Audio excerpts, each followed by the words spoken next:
இயேசுநாதா வாரும் இயேசுநாதா எந்தன் இதயம் தேடிடும் அன்பே நீ வாரும் இயேசுநாதா வாரும் இறைவனே வாரும் இறைவனே எந்தன் இதயம் தேடிடும் அன்பே நீ வாரும் இறைவனே வாரும் இறையாவியே வாரும் இறையாவியே எந்தன் இதயம் தேடிடும் அன்பே நீ வாரும் இறையாவியே.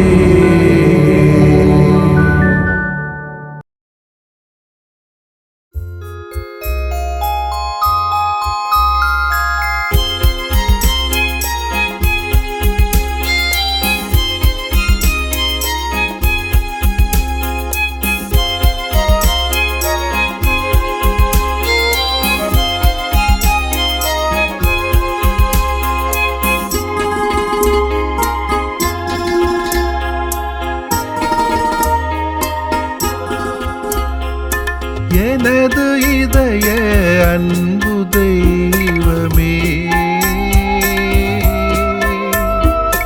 என் மீது உமது பாசம் வைத்தீரே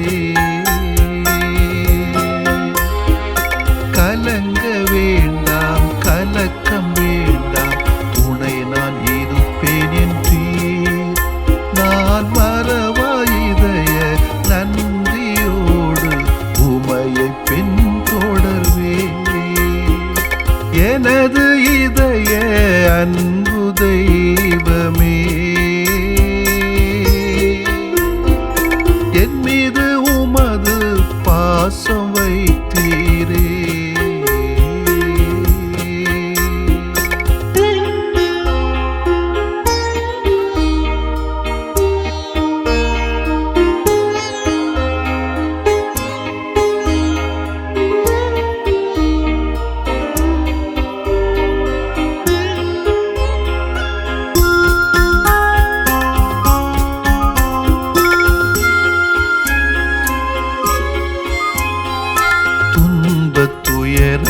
வருத்த நேரத்தில் நான் போகும் பாதையில்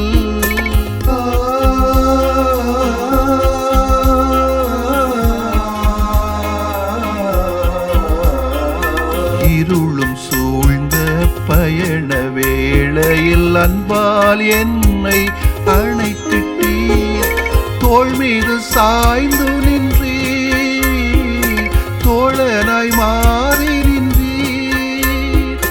தோள் மீது சாய்ந்து நின்றீர் தோழராய் மாறி நின்றீர் கஷ்ட நஷ்டம் எது வந்தாலும் உம் கரம் பிடித்தே பயணிப்பே எனது இதய அன்பு தெய்வமே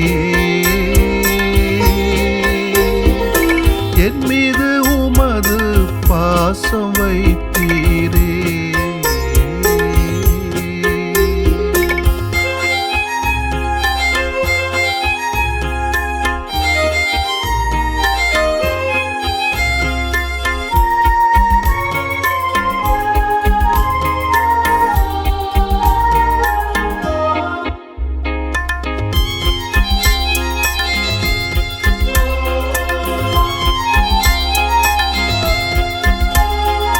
நட்பு சுற்றம் பழித்த சமயத்தில் தாயைப் போல அணைத்தீரே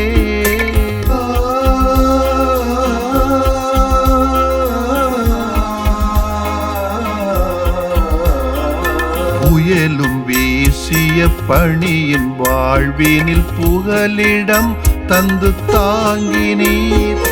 கண்ணீரை துடைத்தீரே, கண்மணியாய் கொண்டீரே.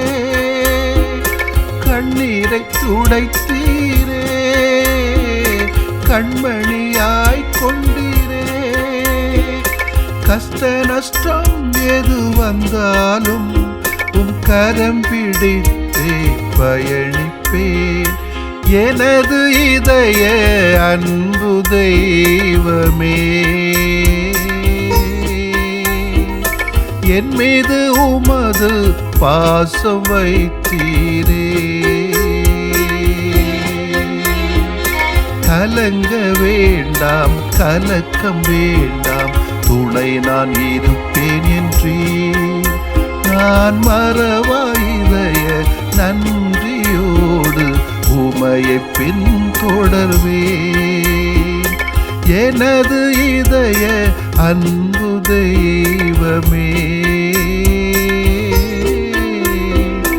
என் மீது உமது பாசம் வைத்தீரே.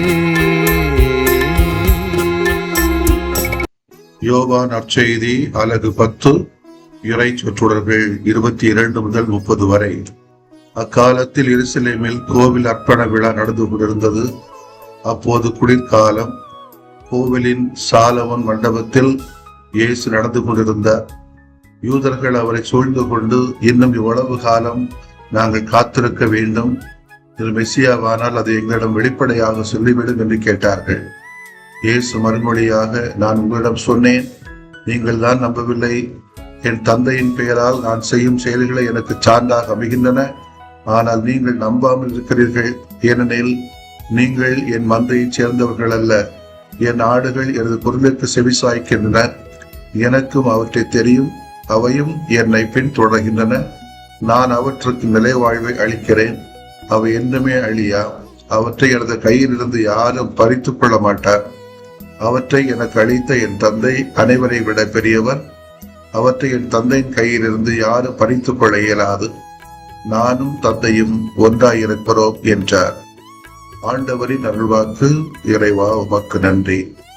கிறிஸ்து இயேசுவிலே பிரியமுள்ள சகோதர சகோதரிகளே, நம்ம யாருடைய கையில இருக்கிறோம், யாருடைய காலை பிடித்திருக்கிறோம், அல்லது யார் நம்முடைய கையை பிடித்திருக்கிறார், யார் நம்முடைய காலை பிடித்திருக்கிறார்கள் என்பது நமது வாழ்க்கையில பல நல்லவைகளை கொண்டு வருவதும் கொண்டு வராததும் நிலை இதை பொறுத்துதான் அமையும், அல்லது கெட்டவைகளையும் கொண்டு வரும்.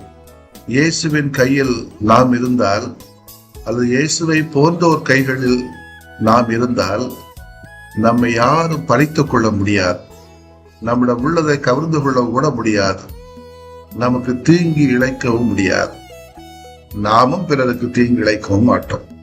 இப்ப நம்ம கேட்டு பார்க்கணும், இயேசுவ கைய நான் பிடிச்சிருக்கோமா, இயேசுவ காலை பிடிச்சிருக்கோமா, அல்லது அநியாயக்காரர்களுடைய சுயநலவாதிகளுடைய கைகளை கால்களை பிடித்து கொண்டு வாழ்கிறோமா? அரசியல் இதெல்லாம் சகஜம். காலை பிடிச்சும் கையை பிடிச்சும் அதிகாரத்தை வாங்குறது.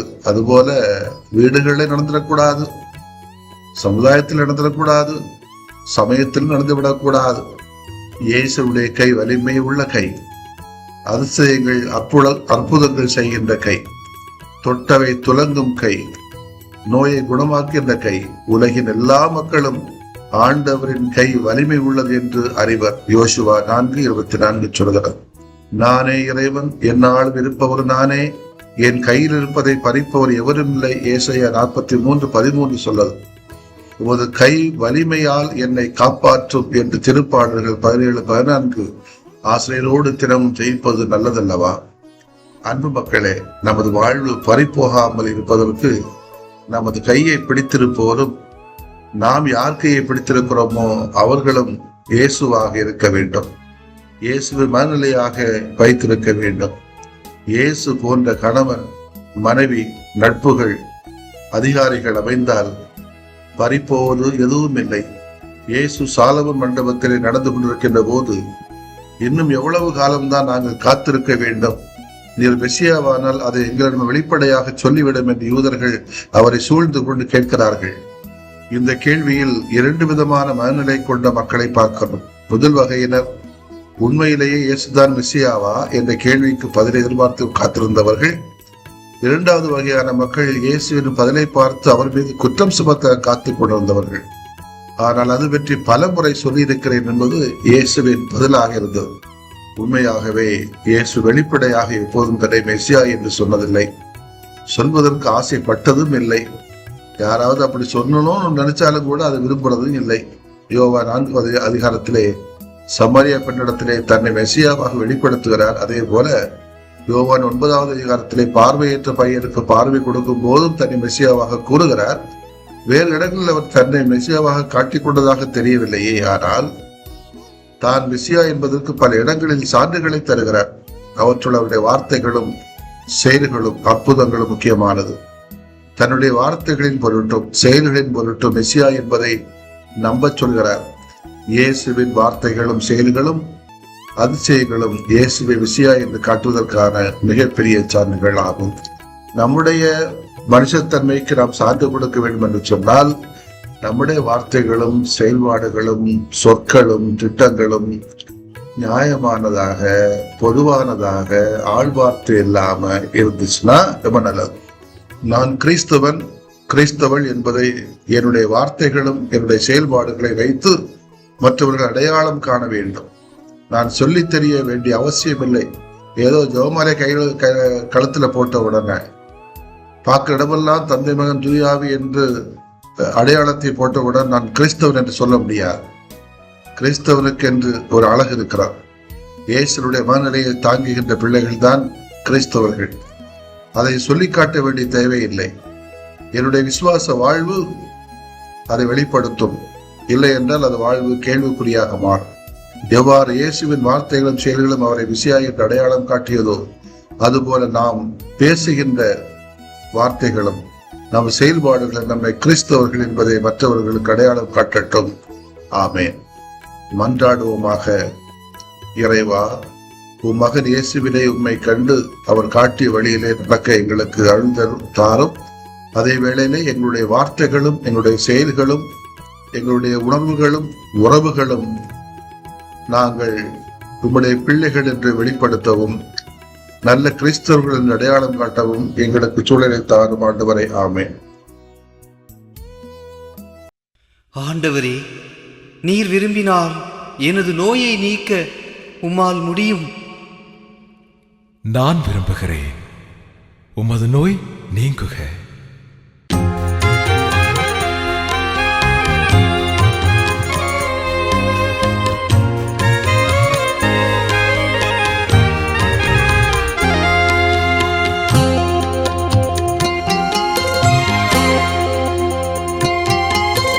நம்பினேன் ஆண்டவரே நலம் தாருமே, நம்பினேன் ஆண்டவரே நலம் தாருமே.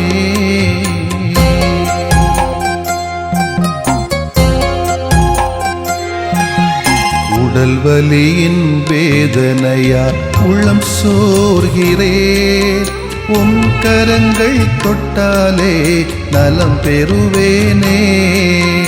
உடல் வலியின் வேதனையால் உளம் சோர்கிறேன், உம் கரங்கள் தொட்டாலே நலம் பெறுவேனே.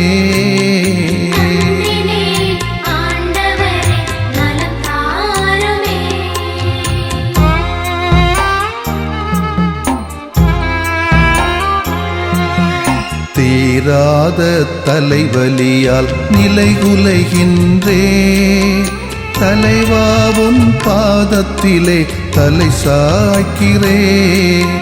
தீராத தலைவலியால் நிலைகுலைகின்றேன், தலைவாவும் பாதத்திலே தலை சாய்க்கிறேன்.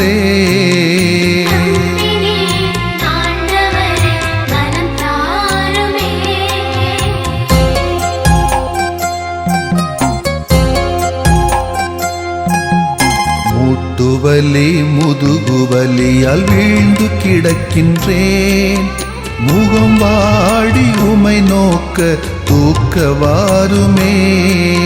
முட்டுவலி முதுகுவலியால் வீழ்ந்து கிடக்கின்றேன். முகம் வாடி உமை நோக்க தூக்க வாருமே.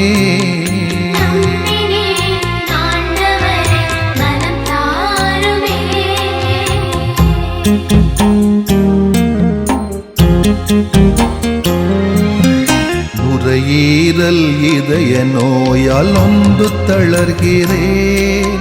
நல்ல தேவாவும் இரக்கம் இறந்து கேட்கிறேன். நுரையீரல் இதய நோயால் நொந்து தளர்கிறேன். நல்ல தேவாவும் இரக்கம் இறந்து கேட்கிறேன்.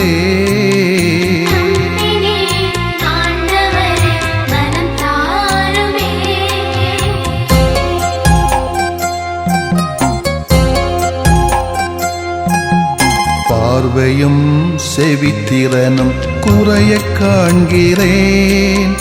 பாசமான தெய்வமே என்னை பாருமே. பார்வையும் செவித்திறனும் குறைய காண்கிறேன். பாசமான தெய்வமே என்னை பாருமே.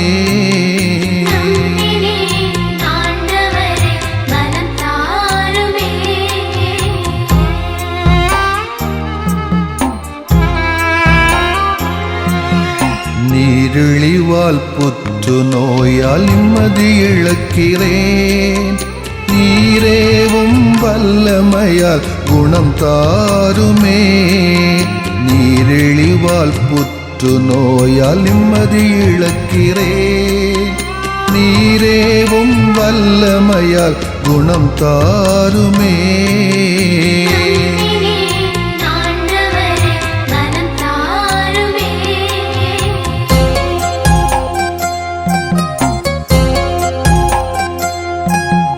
வாட்டும் நோய்கள் அனைத்தும் பாதம் ஒப்படைக்கிறேன். வல்ல தேவா ஒரு வார்த்தை சொல்லி தேற்றுமே. வாட்டும் நோய்கள் அனைத்தும் பாதம் ஒப்படைக்கிறேன்.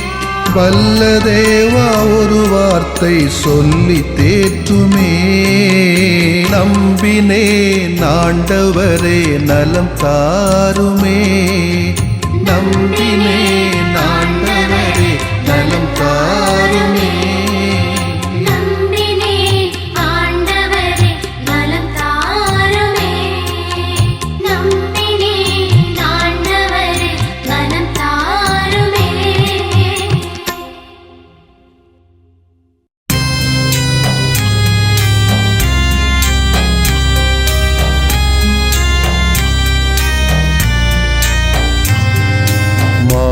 உயர்வருள் அடையாளத்தை தாழ்ந்து பணிந்து ஆராதிப்போம்.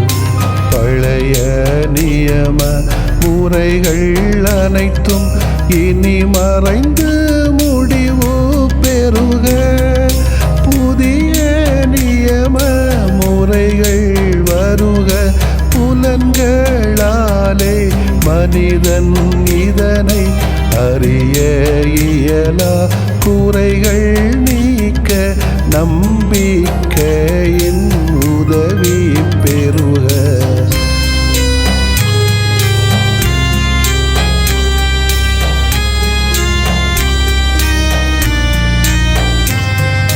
தந்தை அவர்க்கும் மகன் அவர்க்கும் புகழ்ச்சியோடு வெற்றியாக்கும். மீட்பின் பெருமை மாட்சிமையோடு வலிமை வாழ்த்து யாவுமாக. இருவரிடமாய் வருகின்றவராம் தூய ஆவியானவர்க்கும் அளவில்லாத சமப்புகழ்ச்சி என்றுமே உண்டாகுக. ஆமென்.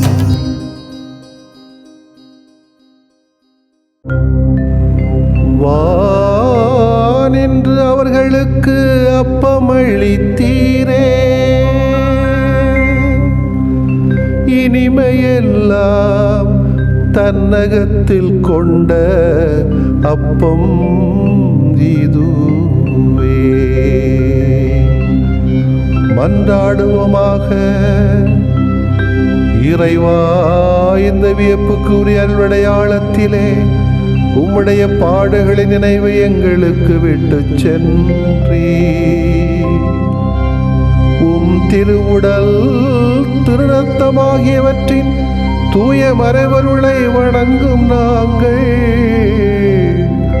உமது மீட்பின் பயனை இடைவிடாமல் துய்த்து உணர்ந்து மகிழ அருள்வீராக.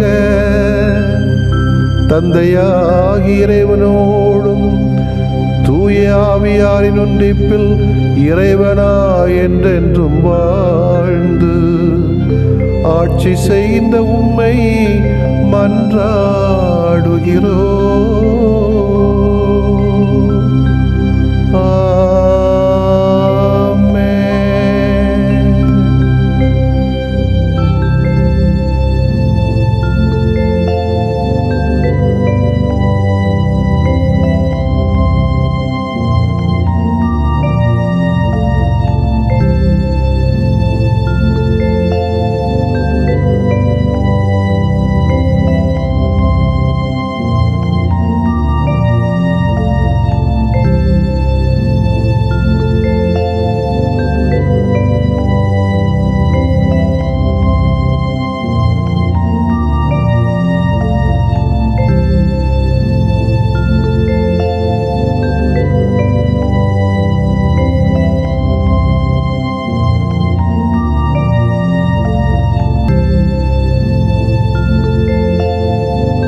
ஆவியான புகழுக்குரிய